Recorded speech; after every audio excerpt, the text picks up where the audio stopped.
China's rise from a poor developing country to a major economic power in 4 decades has been spectacular. From 1979 to 2017, China's real GDP grew at an average rate of nearly 10%. According to the World Bank, China has experienced the fastest sustained growth by a major economy in history and has lifted more than 800 million people out of poverty. So, how did China achieve this? What are the policies that have helped China overcome poverty and grow to become second largest economy in the world? Let's find out.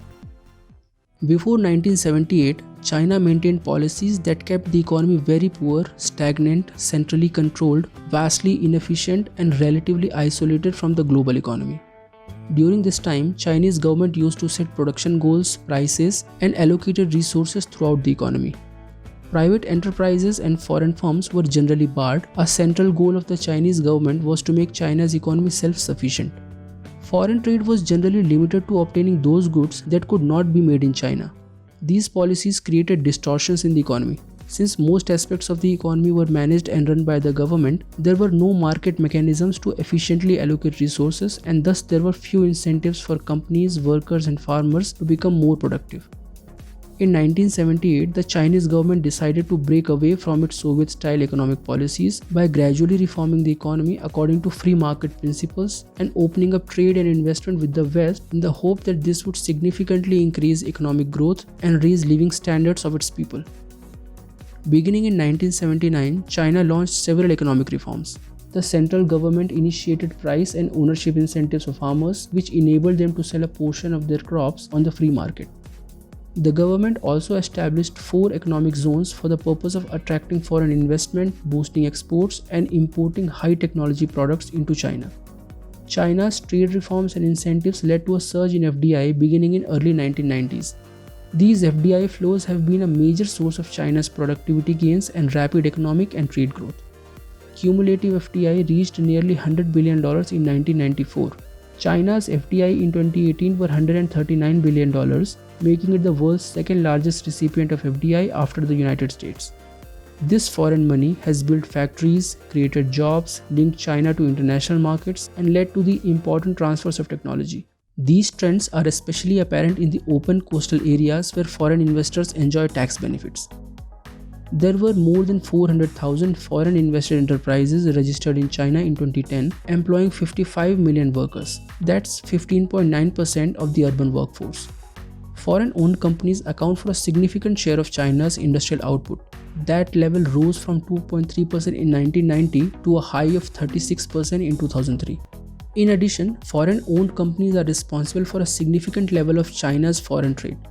China's abundance of low-cost labor has made it internationally competitive in many low-cost, labor-intensive manufacturing. As a result, manufactured products make up a significant share of China's trade. A substantial amount of China's imports is comprised of parts and components that are assembled into finished products and then exported. Often the value added to such products in China by Chinese workers is relatively small compared to the total value of the products when it is shipped abroad. China's growth is the classic case of export-led industrialization. The sheer scale and population makes it an outlier, but its actual growth rates are fairly normal for developing nations in East Asia. For instance, in the period of South Korea's expansion from 1960 to 1990, with a GDP of $4 billion in 1960 and $260 billion in 1990, South Korea averaged 15% growth per year. China, between the major growth periods of 1980 and 2010, beginning with a GDP of $190 billion in 1980 and ending with a GDP of $6 trillion in 2010, averaged around 15% growth. Basically, when countries industrialize, it's not uncommon for them to begin a period of rapid growth and economic expansion. However, the strategies that these countries deploy to achieve and maintain this growth are important. Economists generally attribute much of China's rapid economic growth to 2 main factors: large-scale capital investment and rapid productivity growth. These 2 factors appear to have gone together hand in hand.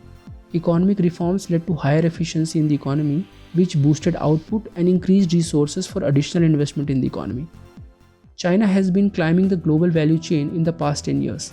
Chinese companies like Haier and Lenovo joined global value chains at the very low levels and after acquiring technical know-hows climbed the value chain and became globally recognized brands. In 2000, Chinese leaders initiated a new Go Global strategy which sought to encourage Chinese firms to invest overseas. One key factor driving this investment is China's massive accumulation of foreign exchange reserves. Traditionally, a significant level of those reserves has been invested in relatively safe but low-earning assets, such as US government bonds. But on September 29, 2007, the Chinese government officially launched the China Investment Corporation in an effort to seek more profitable returns on its foreign exchange reserves and diversify away from its US dollar holdings.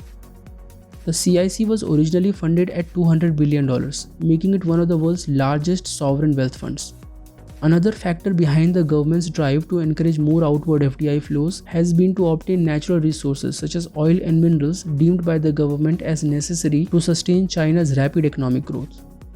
Chinese government has also indicated its goal of developing globally competitive Chinese firms with their own brands.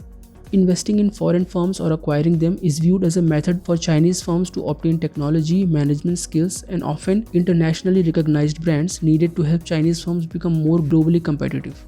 For example, in April 2005, Lenovo Group Limited, a Chinese computer company, purchased IBM's personal computer division for $1.7 billion. China is currently undergoing a major change in its economic model. Policies that were used in the past to produce rapid economic growth at any cost were very successful. However, such policies have had a number of costs, such as heavy pollution, widening income inequality, overcapacity in many industries, and numerous imbalances in the economy. The old growth model is viewed by many economists as no longer sustainable. China has sought to develop a new growth model that promotes more sustainable economic growth that puts greater focus on private consumption and innovation as the new drivers of the Chinese economy. Implementing a new growth model that sustains healthy economic growth could prove challenging unless China is able to effectively implement new economic reforms.